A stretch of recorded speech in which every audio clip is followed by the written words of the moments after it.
I can't tell you how many times I've gone to bed asking, where did the day go? And then there are days where I feel like I lived every single minute.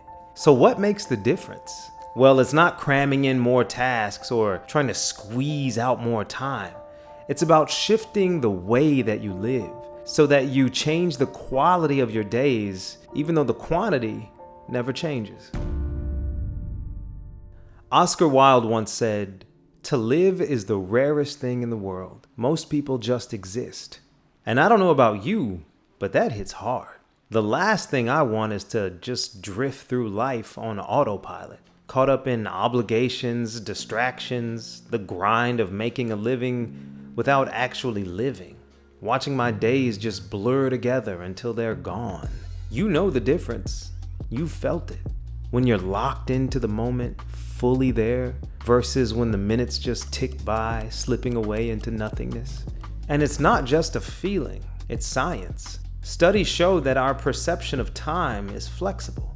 It shifts depending on our focus, our emotions, and even our environment. So if our very sense of time is flexible, how can we use that to our advantage to get more out of our days?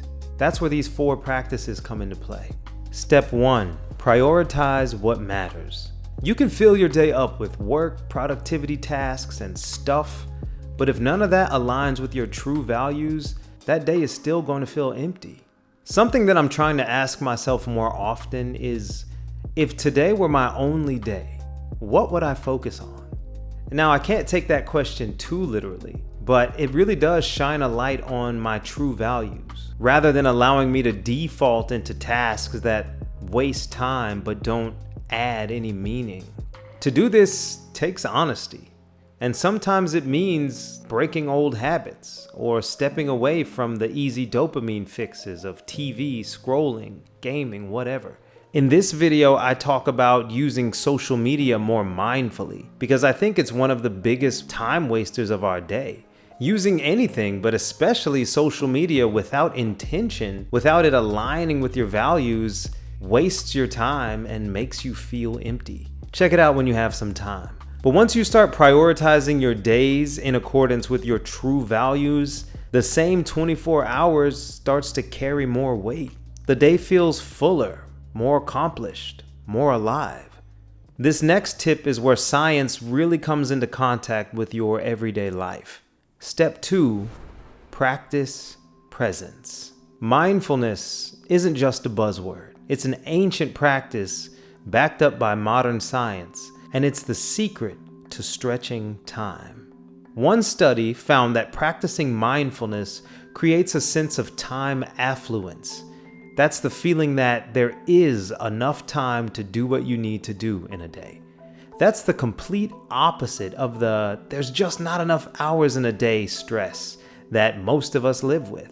People who practice mindfulness report less stress and more satisfaction with how they spend their days. For me, mindfulness is being fully present, really giving my full attention to whatever I'm doing, whether I'm chopping vegetables, cooking, cleaning, or just noticing my breath. The mind loves to wander into the past or into the future, but if you anchor it in the now, then this moment deepens and time feels like it expands.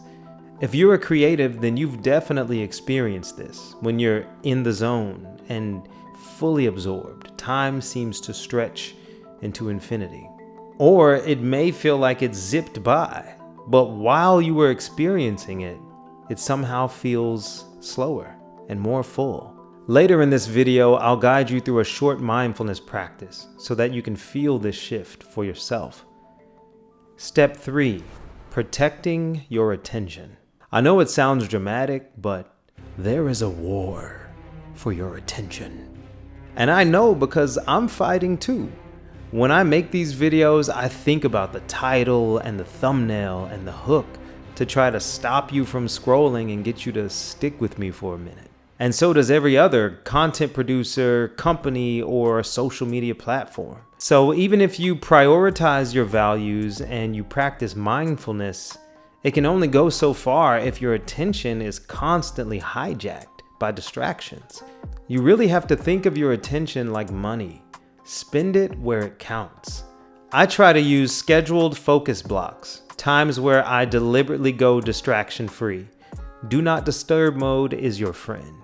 And yeah, I've deleted and reinstalled apps more times than I can count, but sometimes that's what I need to do to keep myself on track. Do whatever you have to do. Protecting your attention is a non-negotiable if you truly want to live with intention. And finally, this last practice is my favorite because it's fun and it can make any ordinary moment feel extraordinary. Step 4, see with new eyes. Even the most ordinary things can feel fresh if you really notice them. Sunlight through a window, the rhythm of your breath, the detail of the patterns in your clothes. Neuroscience shows that novelty lights up the brain differently, making time feel more expansive and moments feel more memorable. Sometimes when I'm out somewhere familiar, I like to play this game.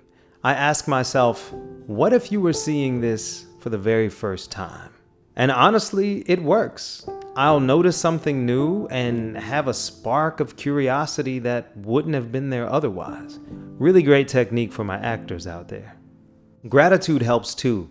And I always recommend a gratitude practice, a specific set time where you thank the universe or God or yourself, whether you do it audibly or in writing, and just acknowledge what you're grateful for. Because when you think about the things that you might normally take for granted with a spirit of gratitude, it shifts your perspective. Suddenly, the ordinary carries a new weight as you realize just how amazing it really is. Like, think about the fact that you woke up this morning. That's a miracle. The fact that you exist or appear to, that's a miracle. The fact that you have free will or appear to, that's a miracle. The more you practice this, the more you'll feel that spark of novelty and appreciation that really makes a moment come alive. And now, as promised, I'll walk you through a very short mindfulness practice. Get comfortable wherever you are right now. You can sit, stand, whatever feels right. Just try to get still. Take a deep breath in. Let it go. Now notice your feet on the floor. The weight of your hands in your lap or just hanging by your sides. Notice the sensations in your shoulders, neck, back. Take another slow breath, and as you exhale, let any tension or rushing thoughts flow out with the breath. Now look around you. Really see what's in front of you.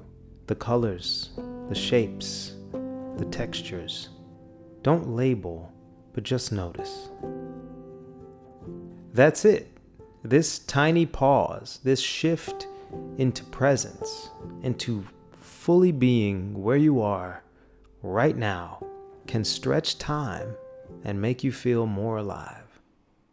None of these steps add any hours to your day, and they don't 10x your productivity. But taken together, they change how these hours feel. By clarifying what matters, practicing mindfulness, protecting your attention, and seeing with new eyes, you can make life feel fuller, deeper, and more alive without adding a single extra minute. The quality improves, the quantity stays the same. Which of these 4 steps resonates the most with you? Let me know in the comments. And if you haven't already, check out this video for more on mindfully using social media. Thank you so much for letting me share with you today. Expand, evolve, and elevate. I'll see you in the next one. What did I forget? Oh yeah, like and subscribe.